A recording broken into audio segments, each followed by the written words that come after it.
Good morning mga katoko.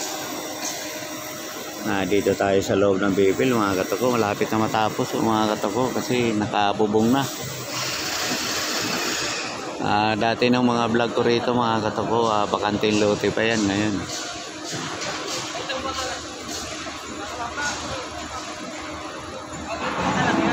Tatapos na mga katoko, may bubong na. Yung kabilang side doon mga katoko, kung nakikita ninyo sa likod ng mga truck na yan, mga cladding na.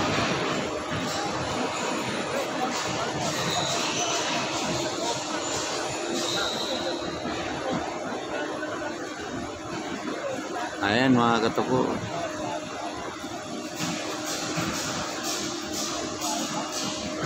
Tambay-tambay tayo, baka may awa ang Diyos. Kumita tayo maski pambili ng asin.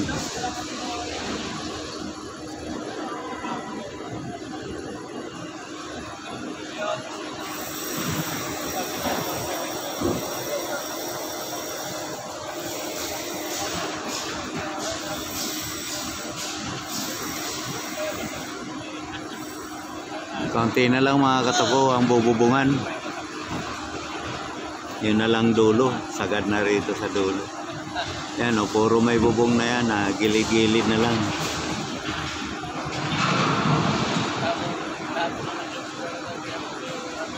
Arego, mga September, operational na yan.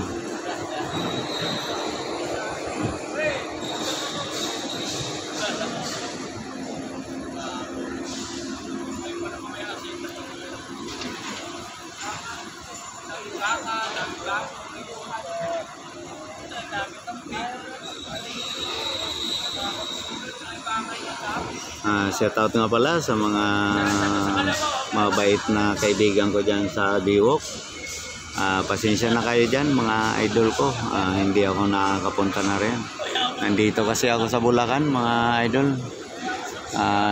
Hirap ng dinaanan tayo ng pandemic bago kulang tayo sa pang-budget.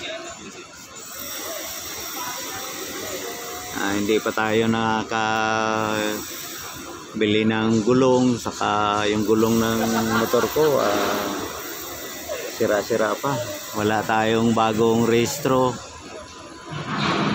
Yung lisensya ko expire na rin, kaya hindi muna ako bumabiyahe mga katoko. Nag-iipon-ipon muna ako ng pera. May awa ang Panginoon na makaipon.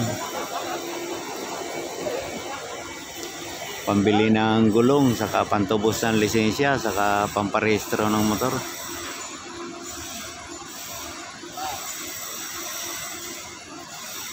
Medyo gipit na gipit talaga mga katoko.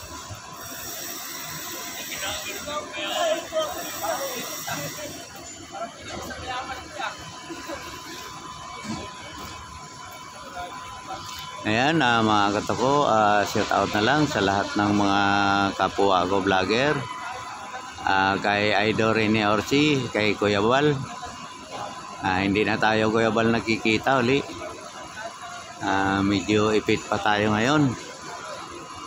Saka kay Idol Pinoy Biker Italy, shout out sa iyo. Kay Idol Dascom TV. Sa lahat-lahat na. Kay Daddy D diyan sa